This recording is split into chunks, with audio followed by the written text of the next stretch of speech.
much like we have different shaped aircrafts and fighter jets and cars, they probably have different shapes of these objects that operate under similar principles.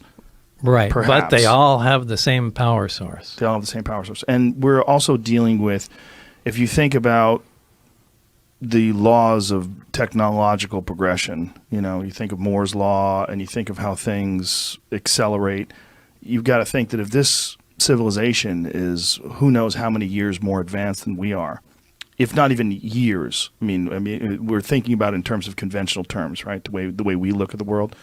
I mean, they might be just superior in terms of their intellect. They've got to be. Maybe. We don't know, right? Well, the only reason I say that is because, look, everyone doesn't necessarily start at a steam engine and go to an internal combustion engine and then, electric power, nuclear power, and go up the ladder that we come on. The binary, if the stuff is true about the origin and the binary star system, and they have heavier elements that we don't have, and this stable element 115 is a naturally occurring material, maybe that's the first thing they started experimenting with.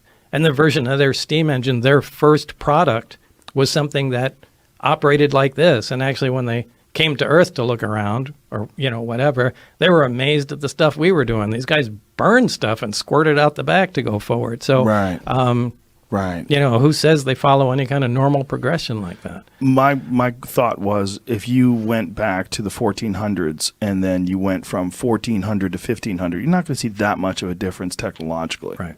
If you go from 2000 to 3000, I assume there's going to be a radical change. Right. Well, the delta, the rate of change is magnificently higher than it used to be. Right. So if you think about what they had in 1988 and you think about what they probably have in 2019, just logically, it seems like they would advance. I would think so.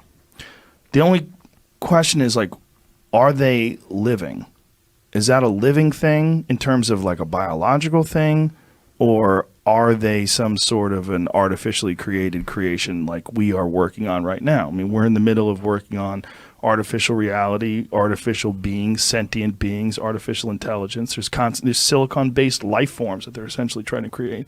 Boston Dynamics at the company? You can make robots. Yeah. You can make machines out of flesh, right? So a cyborg or a cybernetic organism is just that, that's what a lot of people think those gray things are, that people call the grays. Yeah.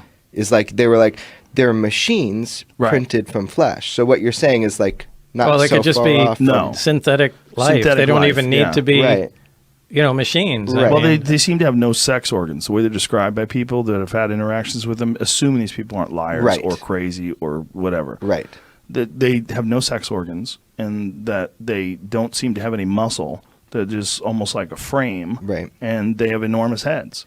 I mean, if you look at Australopithecus or depictions of ancient hominids, and then you go to human beings, one of the things you see is bigger heads and weaker bodies. Well, you see a clear progression of evolution too, where for something like that, I would lean towards a synthetic organism because